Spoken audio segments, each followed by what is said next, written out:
Okay, so may hapon sa tanan. Kay nahapnan tano kay nami meeting sa buntag.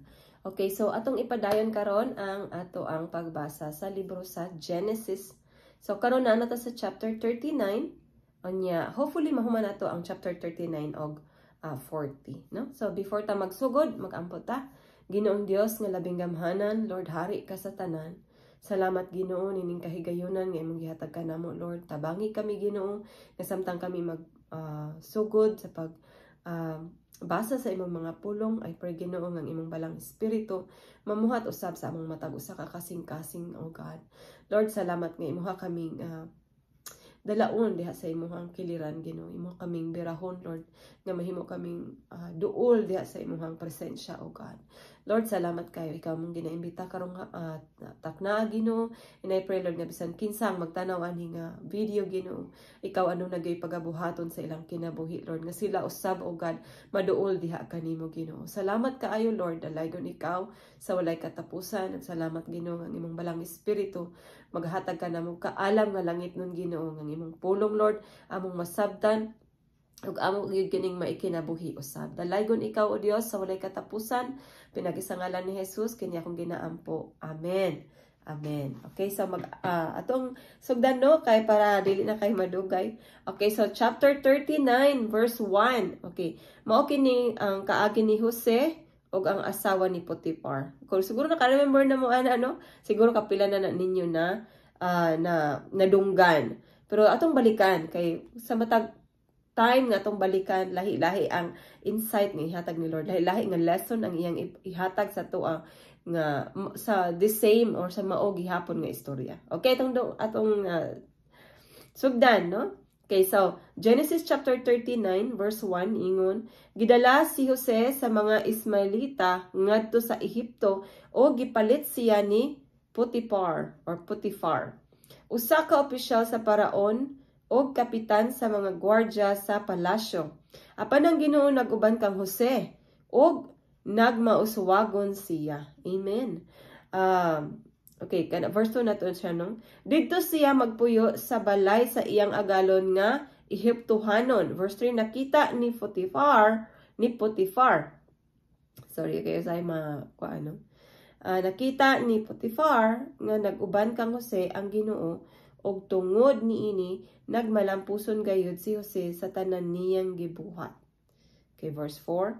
Gikahimut-an ni Potiphar si Jose og ang iyang pag-alagad kaniya, busa gihimo niyang piniyalan si Jose sa iyang balay og sa tanan niyang kabtangan. Sukad ni adto gipanalanginan sa Ginoo ang panimalay ni Potiphar tungod kang Jose. Okay. Gipanalanginan sa Ginoo ang tanan nga diha sa iyang balay og sa iyang kaumahan. So atong makita nga ang kinabuhi niyo sinahimong panalangin even kang Potiphar o sa iyang tibok panimalay, no? Verse 6, gipiyal ni Potiphar kang Jose ang tanan og wala na siya'y laing hunaon gawa sa iyang pagkaon. So gitag na ay pagsalig si Potiphar, no, kang Jose. Okay, so si Jose maayog barog o gwapo nga pagkatao. Verse 7, wala madugay ang asawa ni Potiphar, giabot og kaibog kang Jose og miingon siya, magdulog kita. Verse 8, apan midumili si Jose og miingon, samtang ania ako dinhi gipiyal kanako sa imong bana ang tanan nga ania niining balaya. No? So naay kanang baruganan si Jose, no? Okay, so managsama kami gahom ni ining balaya ug walay bisan unsa dinhi nga gihikaw niya kanako gawas kanimo nga iyang asawa. Busa dili ako makaako paghimo sa ingon kadaotang buhat og sa pagpakasala batok sa Dios. So na siya kahadlok sa Dios, no? Verse 10. Og bisag adlaw-adlaw gidani sa asawa ni Potiphar si Jose aron makikilawas kaniya, wala gayud manumbaling si Jose, no? So iya jung gipanindigan, no, nga nadyo siya kahadlok sa Dios ug wa jud siya nagpatintal sa asawa ni Potiphar. Hopefully mga lalaki nga ani tanan, no, Hallelujah. Verse 11. Apan usa ka adlaw ni ana misulod si Jose sa balay aron pag-atiman sa iyang buluhaton. Nahiatol kini nga walay laing tawo didto. Verse 12. Gigunitan sa asawa ni Potifar ang sapot ni Jose ug miingon, "Tana, magdulog kita." Apan miipsot og midagan si Jose, no? Ngadto sa gawas og nahibilin ang iyang kupo dito sa kamot sa babae. So labihan gyud ang kuan sa asawa ni Potifar, no? Kanang temptation jud kay siya, pero si Joseph or si Jose, Joseph sa English, di ba? Si Jose na jud siya kahadlok sa Ginoo kay imbis nga magpadala ning dagan noon siya pagawas, no? Which is kanang rare kaayo, no? And hopefully nga naa pa yung anak nga mga lalaki karon, labi ng mga Kristohanon bitaw, no? Hopefully na atay naamoy pagka Jose, no? Di ko mo kayo kita kay babae man ko. So ikamo nga mga lalaki, hopefully nga naamoy ka ng kahadlok sa Ginoo sama kang Jose ba, no? Kay aron nga ang inyong kinabuhi mahimong panalangin sa uban. Okay, verse 13. Kay ang bisti raman ni Jose ang iyang nagunitan og nakadagan man si Jose. Verse 14. Gitawag sa asawa ni Potifar ang iyang mga sulugoon og giingnan. Tan-awan ninyo kini. Gidala sa akong bana dinhi sa amo kining Hebrohanon og karon buot niya kaming pakaulawan. Misulod siya sa akong kwarto kay buot niya akong pahimuslan apan misinggit ako. Verse 12. Og midangan siya og nabiyaan niya kining iyang kupo. Okay. So namakak ang asawa ni Potifar, no, para matabunan ang iyang dungog ba, no? Kay kung si Jose ang moingon ato, may pud kasi Jose wala man ning tingog. So ang nakuan diri nga para matabunan yang dungog. So verse 16. Gitaguan niya ang bisti ni Jose hangtod sa pag-uli sa iyang bana. Verse 17. Unya gisuginlan niya ang iyang bana sa tinumo niyang istorya. See? Nagtumo-tumo siya.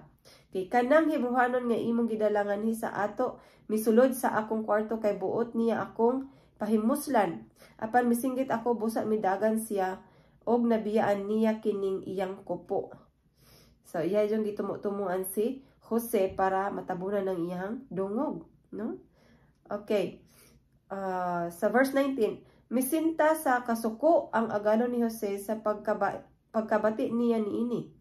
20, gipadakop niya si Jose o gipabilanggo tipon sa mga binilanggo sa hari. Okay, 21. Apan nag-uban kang Jose ang Ginoo og gikaluy-an niya si Jose. Mao nga gitagad siya pag-ayo sa gwardya sa bilangguan. Okay, gitugyan sa gwardya kang Jose ang katungod sa pagdumala sa tanang gimbuhaton sulod sa bilangguan. So bisan sa bilangguan, no, gitagaan gihapon si Jose og kana bang pagtagad sa Ginoo. Gitagaan gihapon siya og pabor sa Ginoo kay gihimo siyang leader, no, para magdumala sa mga buluhaton sa sulod sa bilangguan. Og wala, verse 23, og wala nay kinahanglan nga mabalaka pa siya sa bisan unsa nga iyang gipiyal kang Jose kay nag-uban man kang Jose ang Ginoo og naghatag og kalampusan sa tanan niyang gibuhat. So giguidan siya pag-ay sa Ginoo unsan paghimo ang mga buluhaton dito sa sulod sa bilangguan, no? Unya wala pa tay nabasa, no, nga nag-complain si Jose ba, no? Kalami sa iyang kanang karakter diri kay murag silent ra kaay siya, no? Yang gipatigbabaw yun nga ang Ginoo kanunay nag-uban niya. O ang pabor sa Dios nag-uban kanunay kaniya. Okay, so nahuman ang chapter 39 igsoon. So atong tiwason ang chapter 40. Or atong padayonon, no? Atong padayonon ang chapter 40. Okay, so mo ni gisaysay ni Jose ang kahulugan sa damgo sa mga binilanggo. Okay, so atong nang masayran karon sa ani nga chapter unsay nahitabo sa iya sa bilangguan. Okay, chapter 40, verse 1. Unya nahitabo nga ang tigtagay sa bino og ang pangulo sa mga panadero sa hari sa Ehipto nakasala sa ilang agalon. Nasuko, verse 2, nasuko ang paraon niining duha niya ka opisyal busa gipabilanggo niya sila dito sa balay sa kapitan sa mga gwardya diin gibil or binalanggo binilanggo si Jose. O diin binilanggo si Jose. Okay, verse 4. Gibutang sila sa kapitan ubos sa pagbantay o pag-atiman ni Jose og dugay silang nabilanggo didto. Okay, verse 5. Usa ni ana kagabi nagdamgo ang tigtagay sa bino ug ang pangulong panadero sa hari sa Ehipto. Dili managsama ang ilang damgo ug lahi usab ang kahulugan niini. Sa pagduaw ni Jose kanila sa pagkabuntag, na matikdan niya nga may nakahasol kanila. Verse 7, busa, gipangutanan niya sila kung nganong nagsubo sila. Verse 8, og mitubag sila nga silang duha may damgo ug walay makatug-an kanila sa kahulugan niini. Si Jose miingon kanila, ang katakos sa paghubad sa mga damgo gikan sa Dios, kun mahimo suginli ako sa inyong mga damgo. Okay. Busa ang tigtagay sa bino misugilon kang Jose sa iyang damgo.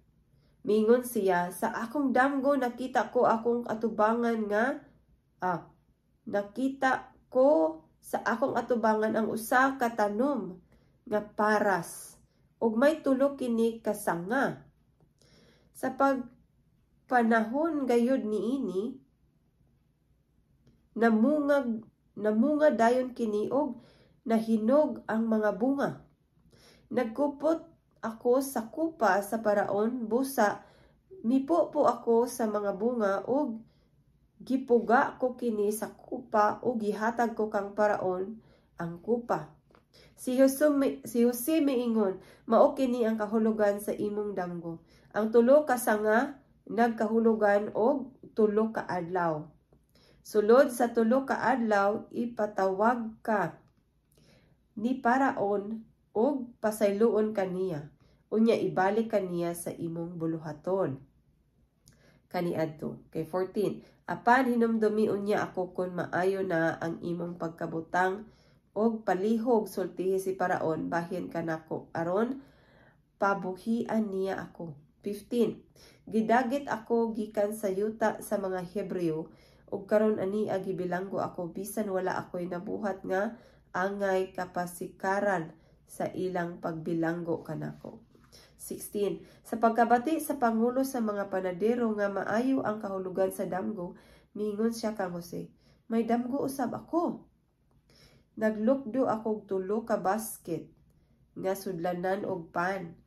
Ang kinaibabuan, may sulod nga nagkalain-laing matang sa pan alang sa Paraon apan gipangaon kini sa mga langgam. Si Jose mitubag, mao kini ang kahulugan. Ang tulo ka bukag nagkahulugan og tulo ka adlaw. Tapos sa tulo ka adlaw ipatawag ka ni Paraon og palungguan ka sa ulo. Unya iyang ipabitay ang imong lawas sa kahoy ug kanon sa mga langgam ang imong unod. Sa ikatulong adlaw nga maoy pagsaulog sa adlaw natawhan ni Paraon, nagbangkite siya alang sa tanan niyang opisyal. Gipatawag niya ang iyang tigtagay sa bino ug ang pangulo sa mga panadero ngadto sa tubangan sa iyang mga opisyal. 21. Gipabalik niya ang tigtagay sa bino sa iyang katungdanan. Apan, verse 22, gipabitay niya ang pangulo sa mga panadero, sumala gayud sa giingon ni Jose.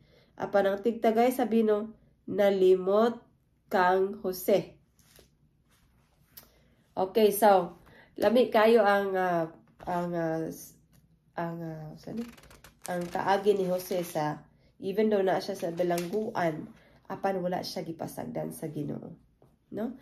So kato nga pag-interpret no ni Jose sa damgo, giniyahan siya sa kanang Ginoo kung unsa ang buot pasabot ato nga damgo, no? Okay, so murag taas matag time igso, no? So maayo siguro nga atong tiwason ang chapter 41, no? Para para mas magamit na to ang time, no? Kay ay kung nga 20 to 30 minutes at least nga magbasa ta sa pulong sa Ginoo every day, no? Okay. So, atong sugdan, no? Chapter 41. Okay. Sa paglabay sa duha ka tuig, nagdamgo si Paraon nga nagtindog siya daplin sa suba sa Nilo. May 7 ka tambok og nindot nga baka nga mitunga gikan sa suba og nagsibsib kini og mga sagbot. Unya may laing 7 ka baka nga daot og niwang kaayo nga misunod pagtunga gikan sa suba og mitupad pagtindog sa nahiunang mga baka didto sa daplin sa suba. Unya gikaon sa mga niwang nga mga baka ang 7 nga pulos tambok og nahigmata ang Paraon. Unya nakatulog pag-usab ang Paraon og nagdamgo na usab siya. Sa iyang damgo nakita niya ang 7 ka uhay nga himsog og busok nga miubuswak sa usalang kapunuan. Unya mitungha ang laing 7 ka daot nga mga uhay nga nanguyos tungod sa init nga hangin sa disyerto gikan sa silangan. Verse 7, o gilamoy nila ang 7 ka uhay nga himsog og busok. Unya nahigmata si Paraon. Og nasayran niya nga damgo lang di ay kadto. Verse 8, sa pagkabuntag nahaso siya busa gipatawag niya ang tanang sa lamangkero og mga taong maalamon sa Ehipto. Okay. Gisugilon niya kanila ang iyang mga damgo apan walay usa kanila nga nakatug-an kaniya sa kahulugan niini. So walay nakatug-an, walay nakabaluon sa ibot pasabot ato nga damgo, no? Okay, so verse 9. Unya ang tigtagay sa bino miingon kang Paraon, karong adlaw na hinumduman nako ang nahimo kong sayop.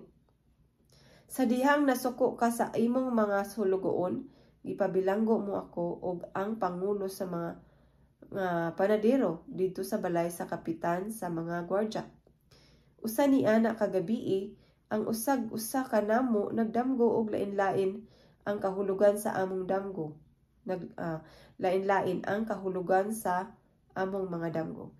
Dito sa bilangguan may usa ka batan-ong Hebro nga ulipon sa kapitan sa mga gwardya nga gibilanggo tipon kanamo o gisuginlan na mo siya sa among damgo. Gitug-anan kami niya sa kahulugan sa among tagsa-tagsa kadamgo.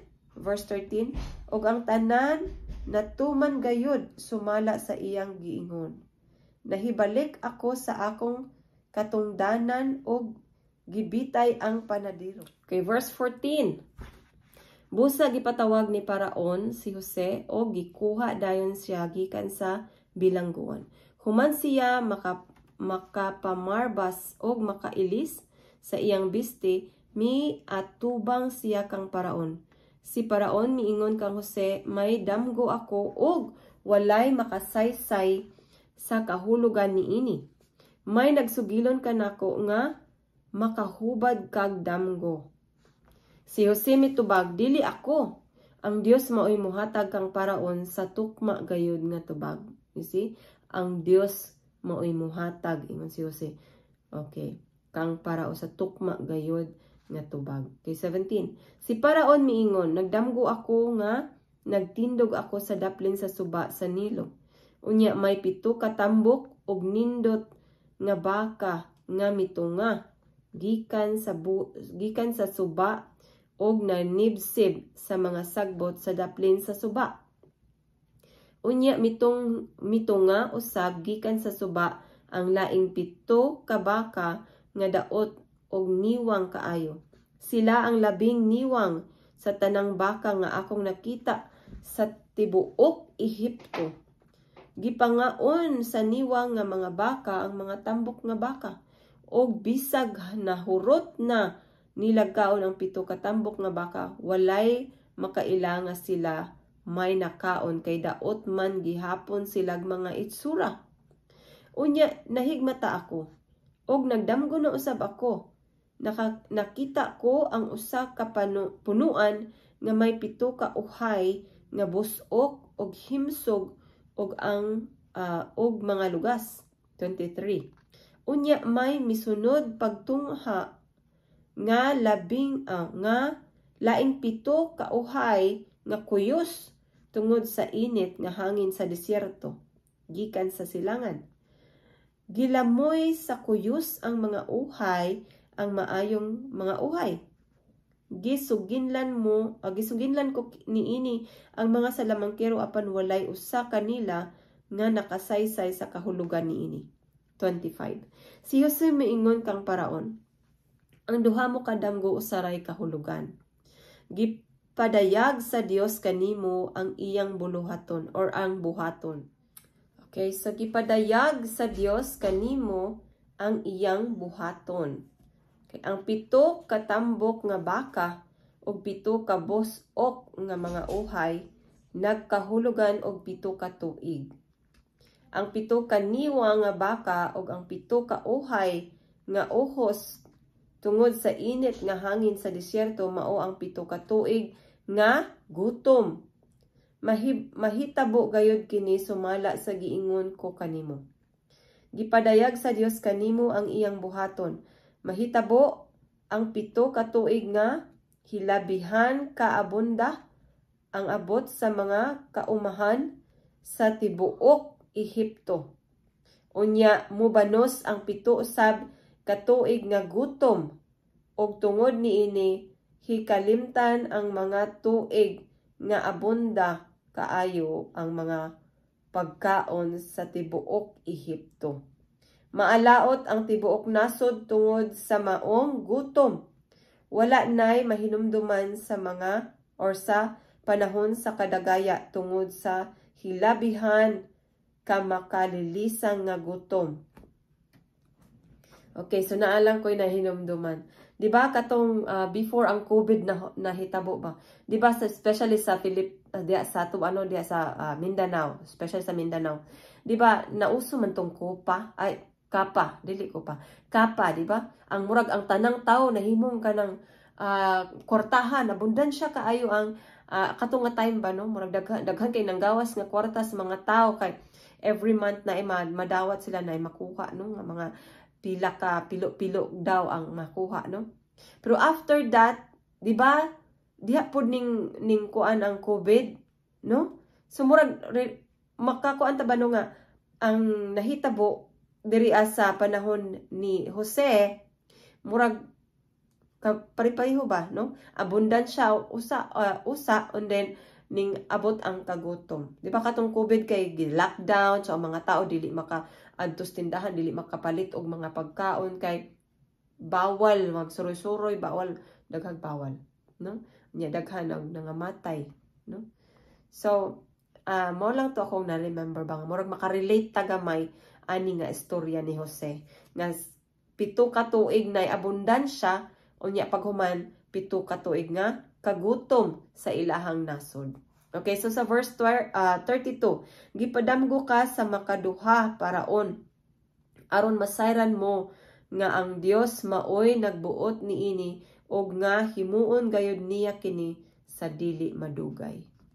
So naagi pagpasidaan no, ang Ginoo naagi pagpasidaan sa atong kinabuhi. Okay, so verse 33, busa pagpilig tao nga masinabuton og maalamon og himua siyang tinugyanan mo sa tibuok Ehipto. Pagtudlo usab og mga opisyal sa tibuok nasod aron mangulikta sa ikalimang bahin sa abot sa kaumahan sulod sa 7 ka tuig nga abunda ang abot. So mag-save na sila no before pa ang kagutom ang giingon ni Jose nga magtigom na sila og ikalimang bahin sa abot anang abundansya pa sila no. So sa 35 hatagi sila awtoridad sa pagtigom og mga pagkaon diha sa mga syudad o sa pagbantay niini. Ang maong mga pagkaon itagana sa tibuok Ehipto alang sa 7 ka tuig nga gutom aron dili mga matay ang mga tao. So naay strategy nga giingon si Jose para dili mamatay ang mga tao inig abot sa tinggutom, no? Nga while abundansya pa, magtigom na silang daan o pagkaon para sa abot sa tinggutom or ato sa tuwa pa ning kuan karon ka El Nino nga ginaingon bitaw nga tanan init kaayo no, so tanan walay motubo anana. Pero ingon diri aniya nga magtigom while na pa ang abundansya nga gihatag sa Ginoo. Kay pag abot sa tinggutom na sila'y makuha o kanunon, no? Okay, sa padayonon nato. Nakauyon si Paraon og ang iyang mga opisyal sa maong plano. Og miingon si Paraon kanila, asa man kita makakitag laing tawo nga sama kang Jose nga nagbaton sa Espiritu sa Dios. Busa miingon si Paraon kang Jose, kay gipadayag man sa Dios kanimo kining tanan. Walay tawo nga labaw kanimo sa labutan o mas maalam pa kay kanimo. Wow. Himuon ko ikaw gobernador sa akong nasod ug ang tanan kong katawhan motuman sa imong sugo. Grabe ang pabor sa Ginoo, no? Gikan siya sa prisuhan, nya karon naabot siya sa Parao mismo. Dili na kang sa tong una Putipar, di ba? Kasi Putipar under ni Paraon, no? Kay siya amrag kapitan. Di ba kay na kuan siya kanang official siya pero dili siya higher official. Si Parao murag mo ni ang hari, no? So, nagyapay purpose, no? Kung imong tan-awon ba nga although dili siya kanang murag dili siya fair ba, no? Nga gibutang si Jose sa bilangguan nga walay sala. Pero pinaagi nga didto siya sa bilangguan, dito pud niya na-meet ang mga tauhan mismo, no? Ni Paraon. Og sila ang naghatag og tulay para maabot didto. Gigamit sila sa Ginoo, no? Para mahimo silang tulay nga makaabot si Jose didto mismo kang Parao. Okay, sa itong padayonon. Okay, so gihimo siyang gobernador sa nasod, no? Ingon diri, ako ray labaw kanimo kay hari man ako. Si Paraon ang hari. So, gikan kang haring Parao o si Parao, si Joseph dayon. Grabe no ang kuan ba? Ang si tawag ang pabor sa Ginoo ba, no? Gibutang dayon siya dito sa pinaka second to the highest kuan kanang position ba, no? Nga wala mo siya ning dagan bitaw pagka-gobernador, wala mo siya ning gamit og vice president, pero ang Ginoo mismo ang nagbutang niya dito, no? So, igsoon kung unsa man ang imong gina-go through sa imong kinabuhi, ato alang jud ang isalig sa Ginoo kay for the meantime mo siguro na imong gina-go through karon, pero unang hunaon sama kang Joseph or sama kang Jose na agi promotion at the end kung kita mahimong faithful sa Ginoo hangtod kung asa ta ibutang sa Ginoo, no? Nanagiandam ang Ginoo sa tuwa. So, mahimo lang ta matinud-anon gyud kung asa ta gibutang sa Ginoo. Kay verse 41, busa gobernador ka na karon sa tibuok Ehipto, no? Gideclare lang siya dayon no nga paghuman niya og sulti sa kahulugan sa damguging na siya gobernador na kana karon sa tibuok Ehipto. Kisa may nga na si ang Ginoo lang makahimo ana, no? 42 unya gihuslo ni Paraon ang iyang singsing nga igtitimbre o gisulob niya kini sa tudlo ni Jose. Wow. Gipasulob niya si Jose sa bisting lino nga pino og gikwintasan og bulawan. Grabiha sa gihimo sa Ginoo, no? Nga promotion sa kinabuhi ni Jose. 41. Gipagamit ni Parao kang Jose ang ikaduhang karwahe nga harianon og ang iyang mga piniling gwardya. Gipaunan niya kang Jose ang nagsinggit, yukbo kamo kaniya. Ingon niini ang pagkahimong gobernador ni Jose sa tibuok Ehipto. Wow, no? Tinahod na siya karon nga before dito pa siya sa bilangguan, no? Karon tinahod na siya sa mga tanang tao sa Ehipto. 44, miingon si Paraon kaniya, ako ang hari, mao'y akong pagbuot nga walay tao sa tibuok Ehipto nga makabuhat og bisan unsa gawas kon may pagtugot gikan kanako. 45. Ginganlan niya si Jose og sa pinat paniya. Og pangasawan niya si Jose kang Asinat nga anak ni Potifara, pare sa syudad sa Un. Unya gilibot ni Jose ang tibuok Ehipto. Nag-edad si Jose og 30 sa dihang misugod siya pag-alagad kang paraon nga hari sa Ehipto. Og nalukop gayud niya pagsuroy ang yuta sa Ehipto. Kay 47. Sulod sa 7 ka tuig nga kadagaya, daghan kaayo ang abot sa kaumahan. Gitigom ni Jose ang tanang abot sulod sa 7 ka tuig og 7 ka tuig nga kadagaya og iya kining gitipigan sa mga syudad. Gitigom niya sa matag syudad ang mga abot sa kaumahan nga naglibot niini. Og labihan kadaghan ang iyang natigom nga kini daw mga balas sa baybayon. Tungod sa kadaghan, giundangan niya ang pagtakos niini kay dili naman kini matakos. Grabihan no? Gipanalanginan pag-ayo sa Ginoo ang kung unsa ang gidumala ni Jose, no? Makita nimo ang pagpamuhat sa Ginoo. Verse 50. Sa wala pa moabot ang gutom, may duha na kaanak nga lalaki si Jose o si Asinat. Si Jose miingon, ang Dios maoy nagbuot nga ako malimot sa akong mga pag-antos o sa tibuok panimalay sa akong amahan. Hallelujah. Busa ginganlan niyag Manases ang una niyang anak. Og miingon pagayod siya, gihatagan ako sa Dios og mga anak dinhi niining yutaa, diin nagkalisod-lisod ako. Busa ginganlan niyag Ephraim ang ikaduha niyang anak. Kay 53. Nahuman ang 7 ka tuig nga kadagaya sa tibuok Ehipto. Unya mibanos ang 7 ka tuig nga gutom sumala gayud sa giingon ni Jose. May gutom sa tanang nasod gawa sa Ehipto. Sa dihang giabot na sa gutom ang tibuok Ehipto, nangayog pagkaon ang katawhan kang paraon. Og giingnan ni paraon ang tanang Ehiptohanon, pangadto kamo kang Jose og sunda ang iyang isulti kaninyo. Unya sa dihang mikaylap og migrabe na ang gutom sa tibuok Ehipto, gipangablihan ni Jose ang mga tipiganan sa pagkaon og gipamaligyan kini ngadto sa mga Ehiptohanon. Nangadto sa Ehipto ang katawhan sa ubang kanasuran aron mamalit og pagkaon kang Jose, kay grabe naman ang gutom sa tibuok kalibutan. Hallelujah. Amen.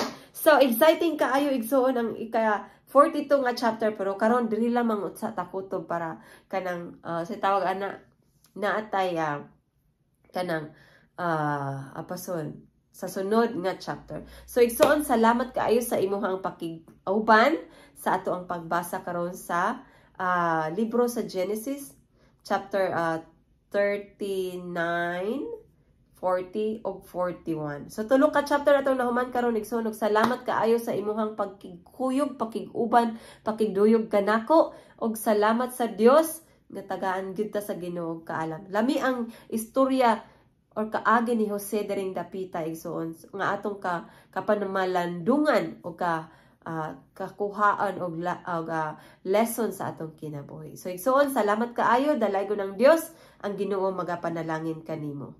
Sa sunod nga higayon, kita-kits ta igsuon. Thank you.